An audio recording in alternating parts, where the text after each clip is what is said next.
Goldman Sachs just dropped a huge outlook. Call it 102 pages if you want precision. It is over 100 pages long. It is dense enough to bruise a toe. Their equity team still points to one headline. They talk about mid-single-digit returns ahead. They float something like 7% for U.S. stocks. Some headlines round it to 6.8. The point is not the last decimal. The point is the vibe. Wall Street is not promising easy money forever. It is offering a story that sounds adult. Meanwhile, their clients whisper a quieter question. Is it finally time to bail on America?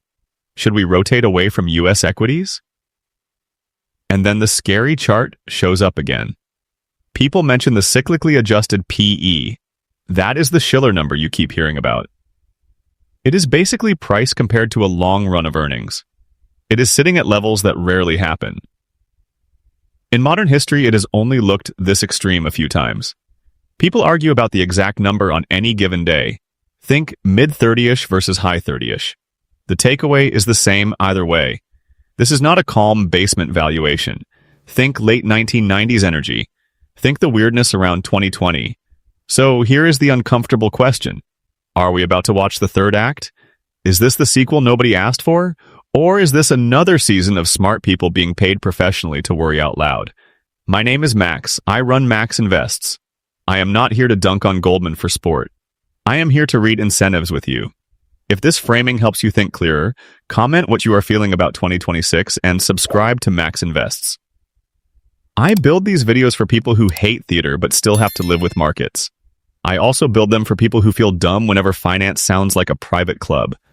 You are not dumb. You are just busy. You have bills and a boss and a family group chat. Wall Street loves complexity because complexity protects fees. My job on Max Invest is the opposite. I want you to see the incentives behind the PDF. I want you to ask what the headline is selling. I spent years running a real business. I sat across from accountants and tax pros. They do not talk in vibes. They talk in incentives and consequences. Here is what becomes obvious over time. When a big bank publishes a 100-page outlook, it is not because they miss you personally. It is because their clients are nervous. Nervous clients ask hard questions.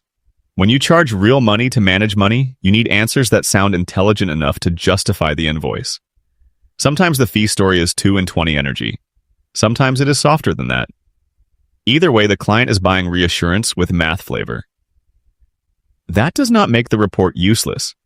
It just means the job is different from the headline. The job is risk management theater. It is a careful way to stay in the game. Picture early 2026 like a poker table. The room is loud, but the math is quiet. Everyone kind of suspects the deck is a little rigged. Nobody wants to be the first person to fold. Folding feels like admitting you are scared. Scared money still pays bills, though. The pot is enormous. Goldman is not folding here. They are checking their cards. They are counting outs out loud. They are saying we are staying in, but here is how fragile the hand is. That is the product. It is not a prophecy. It is a way to keep clients seated. Key idea: the outlook is mostly theater with footnotes. So what are they actually saying about markets? Since their prior big outlook window, U.S. equities have put up a monster run. You can call it close to a double in about 5 years. Non-U.S. developed markets did a lot too. Some investors use that fact to feel smart about diversification. Some investors ignore it because U.S. charts looked prettier on their phone. Emerging markets did something smaller, but positive. Positive can still mean volatile enough to age you. China has been a drag in the mix. Drag does not mean irrelevant. Drag means someone's old thesis got punished. You can summarize years like that in one sentence. Then you feel the tension in your gut. When dispersion gets that wide, someone's story is going to get corrected. Markets love to humble, confident narratives. Either the U.S. is truly worth far more now, because productivity and earnings earned it, or a big chunk of this is momentum and nowhere else to go. Maybe it is a little of both. That is what makes investing annoying. It is never one clean villain. Goldman will admit stocks are not cheap. They point at a Shiller-type number near 35. That is higher than almost any era outside late 1999 and some moments around 2020. Then they bring out their favorite defense. They compare today's giants to .com names. They say the Magnificent Seven trades near 29 times forward earnings. Back then, comparable hype names could be north of 50. Forward earnings are guesses dressed in a tie. Still, the comparison calms people down. So the pitch sounds like this. Yes, it is expensive. Maybe it is not insane on that narrow ruler. That sentence is doing a lot of emotional labor. That argument can feel soothing on the surface. Systems thinking pushes back harder. The question is not whether NVIDIA rhymes with Cisco. The question is whether the earnings story is honest. Forecasts are not innocent. They quietly bake in a future that has to cooperate. They assume AI infrastructure spend stays hot for years.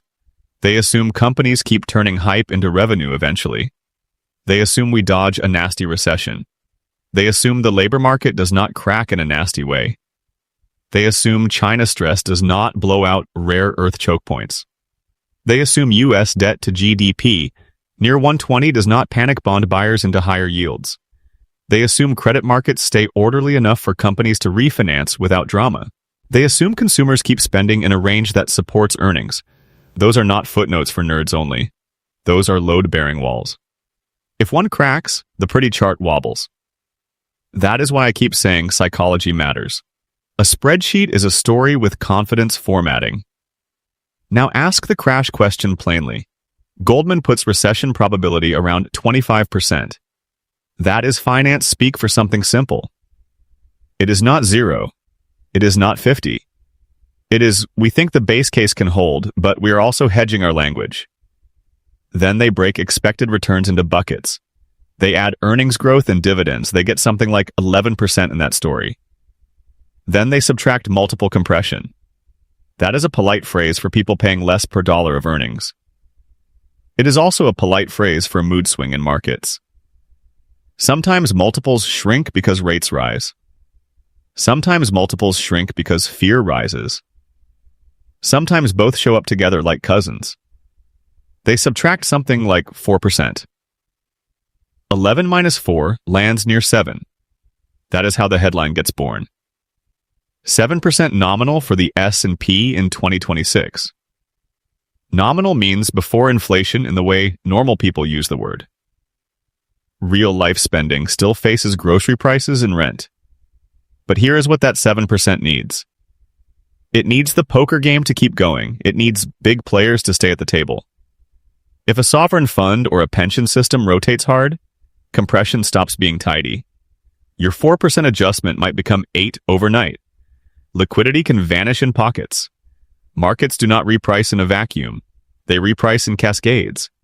One repricing forces another repricing. That is why the report still buries a section on localized vulnerabilities.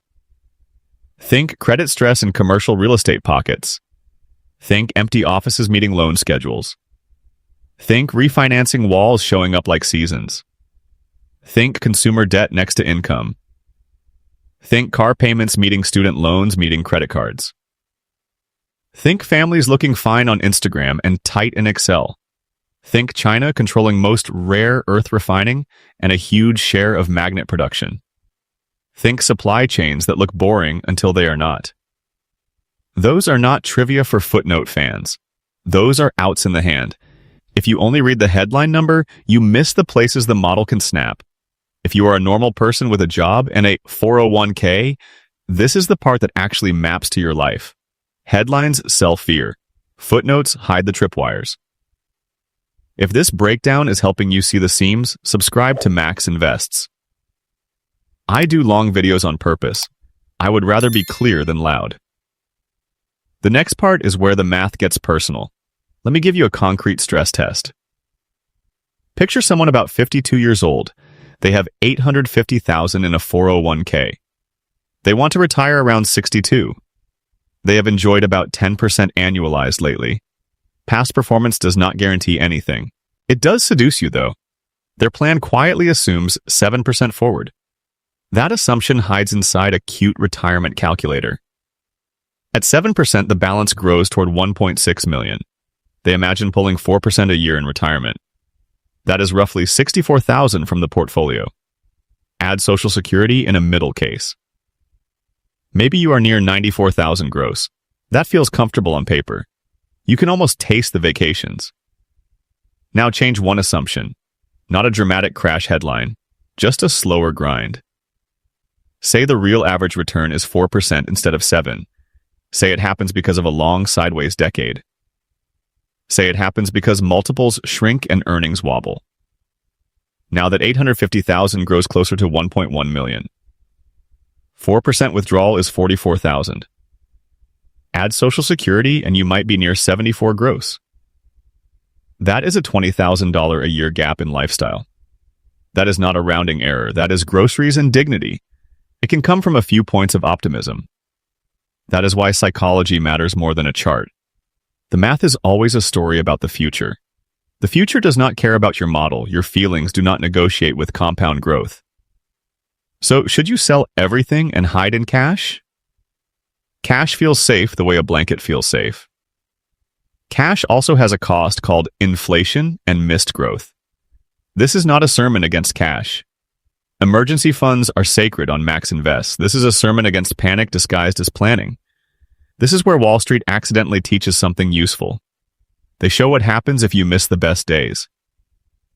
Since March 2009, if you miss the 10 best days, your annualized return can drop hard. Think high teens drifting toward low teens in some illustrations. If you miss 25 best days, the story gets uglier. You can fall toward single-digit annualized vibes. Here is the brutal part. Many of those best days cluster around chaos. They show up near crashes and panic. That is the cruelty of timing. The days that feel worst can be adjacent to the days that matter most. If you flee to cash in fear, you often miss the snapback. The snapback is where a lot of long-term return lives. This is why just sit in cash is not a personality. It is a strategy with hidden costs. It is a prisoner's dilemma. Staying invested feels dumb when prices feel high. Going to cash feels smart until you miss the rebound. Your brain wants comfort now. Your portfolio wants discipline later. The report also waves at problems people do not like to price. Debt is the background hum in American finance content. It is also the background hum in real budgets. U.S. debt to GDP can drift toward 140 by 2034 if nothing changes in the big picture. That is not a prophecy either. It is a trajectory people argue about. They list policy choices like adult homework. Let some tax cuts expire and the ratio improves slowly, but growth can drag. Talk about wealth taxes and you get political fireworks. Social Security's trust fund stress shows up around 2033 in many mainstream projections. Benefits might face cuts without fixes unless payroll taxes change or retirement ages move. Maybe benefits shrink toward 80% of promised levels in some stress cases people throw around. Maybe fixes arrive and the story softens. Nobody knows the politics. Everybody knows the math is uncomfortable. That is not a conspiracy video. That is actuarial math meeting political pain. If you are 40 years old, this feels far away. If you are 65, this feels like a clock on the wall. Here is the comedic part nobody wants to say. Goldman's biggest clients already know the broad strokes. The report is partly for them, but it is also a paper trail. When something breaks, someone can point to page 73.3 and say, we flagged a version of that risk. That is preemptive blame management. Professionals get fired less often for following consensus than for ignoring it and being wrong alone. That is incentive misalignment in plain clothes. Another market is screaming something too. Gold has ripped over the last few years. Call it a huge 3-year run. One recent year can look absurd on its own. Meanwhile, equities can still be up solidly, but not in the same zip code as that gold move. You can have a good year in stocks and still feel slow when gold is sprinting like it stole something. When gold leads like that, someone is hedging distrust in the stack. They are hedging currency stress and geopolitical fog. They are hedging the feeling that paper promises pile up. Central banks have bought gold at a serious pace, not because they all think it is going to the moon forever, because it is one asset without a counterparty. It is nobody else's IOU. When fiscal stress rises and politics wobbles, gold starts looking like insurance. Goldman even talking about gold matters culturally. 5 years ago, some desks would wave it off as nostalgia. Now it is in the binder. That is a shift in what institutions will admit in public. Retail investors can learn from that shift without becoming gold bugs. You can respect a signal without turning your portfolio into a coin shop. Let me tell you a small story from 2007. I knew a smart guy at a regional bank. He worked commercial real estate lending. He saw froth in prices. He saw loan-to-value creep. He saw stated income nonsense spreading. He raised concerns inside the building. Nothing happened. Everyone above him was paid on volume. The incentive was keep the music playing. Loan officers had quotas smiling at them. Risk looked like a department that says no. Saying no is bad for career momentum. When the music stopped, the bank got swallowed. Executives walked with packages. My guy ended up at a smaller shop. The lesson is not that bankers are evil. The lesson is incentives eat truth sometimes. The system often punishes the people without optionality. Crises are not moral contests, they are repricing events. People with information and resources often get out first. So, where does that leave you and me? Goldman's 7% might happen. It might not. Probability is not a personality trait. It is a guess with confidence intervals nobody reads. The bigger issue is the framework. Markets are not a clean spreadsheet. Markets are humans with mortgages and bonuses, fear and greed and politics. When everyone is holding expensive hands, the winner is not always who has the best cards.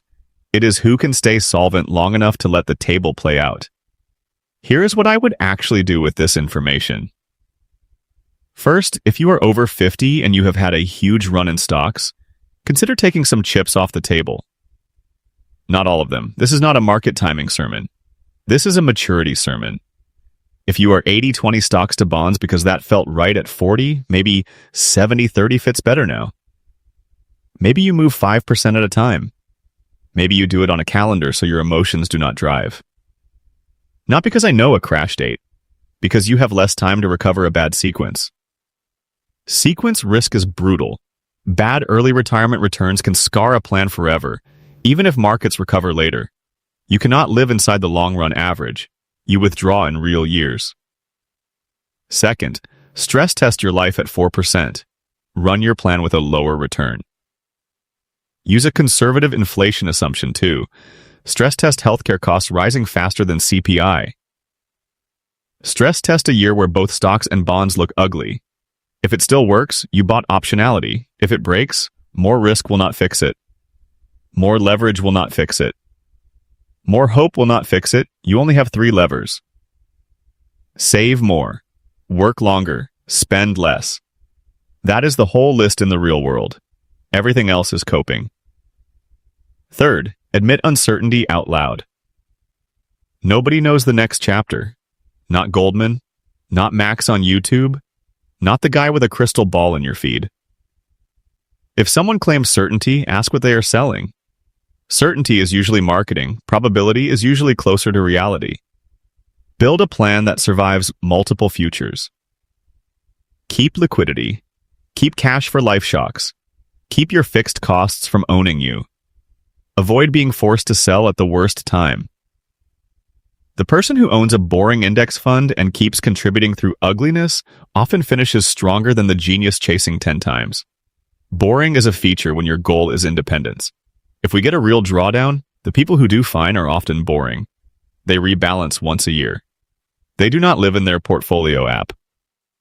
They do not turn volatility into a personality. They do not treat every headline like a personal attack. They know their number. They know their timeline. They know their monthly burn. Lazy investing built more wealth than meme chasing because meme chasing trains you to sell the bottom. Meme chasing also trains you to buy euphoria.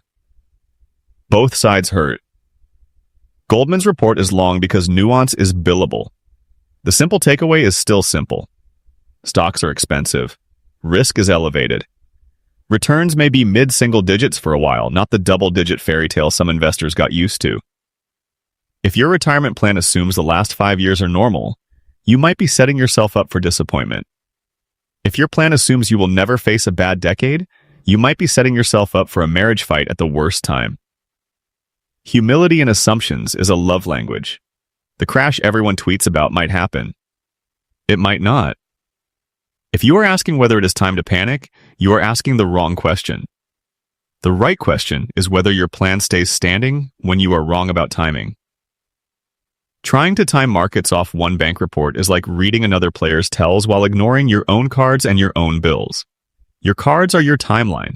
Your cards are your monthly coffee. Your cards are your job stability. Your cards are your sleep. I do not think Goldman is promising a scripted crash. I think they are describing a grind. More chop, more politics, more uncertainty, more years where your account goes sideways and tests your faith. And yes, more business for people who sell certainty. Certainty is a product. Humility is cheaper but harder to market. The poker game continues. The deck still feels rigged in the emotional sense. The only question that matters is personal. Can you afford to stay at the table long enough to see how the hand plays? If you want more videos that respect your time, subscribe to Max Invest. Drop a comment with the return assumption in your plan. Are you still using 7% because it feels safe? Are you using whatever default the website gave you? Be honest. No shame in learning. Shame is only in refusing to look. I read comments and I build from there. If you want a simple homework item, write down 3 numbers on paper tonight. Your monthly essentials, your investable cash cushion, your stock allocation percent. Look at them together. That is more useful than another scary headline. Thanks for watching. I will see you in the next one.